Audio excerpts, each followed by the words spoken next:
and the Taliban has released a 45-minute audio recording suggesting the group would join peace talks if they were held in according to Sharia law. The rare message is thought to have been sent by the group's second-in-command, Sirajuddin Haqqani. For more on this, I'm now joined by Hekmatullah Azamy, an analyst at the Center for Conflict and Peace Studies based in Kabul. So tell me this, how do peace talks in accordance with Sharia law actually happen? Thank you. Actually, this is one of the preconditions of the Taliban for any peace negotiation so far. Whenever there's this news, Taliban say that they have the peace negotiations must be in according to Sharia law, which requires the constitution to be based on Sharia. And all the things that they demand is like, for example, women rights and human rights and everything has to be based on Sharia.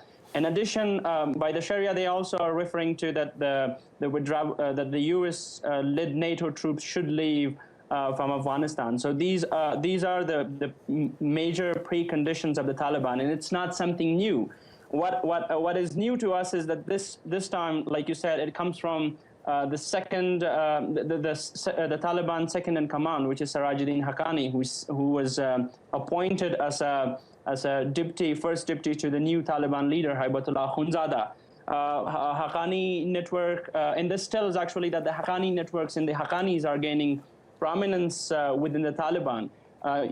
Previously, it was said that if Taliban are to negotiate with the Afghan government, Haqqani would be the one to challenge, and they were challenging all the previous leadership of the Taliban, including Mullah Omar. And it's merely because Haqqani has the power and influence in an area where they can easily challenge. Hekmatullah, if I could just ask you very briefly, any Afghan government reaction?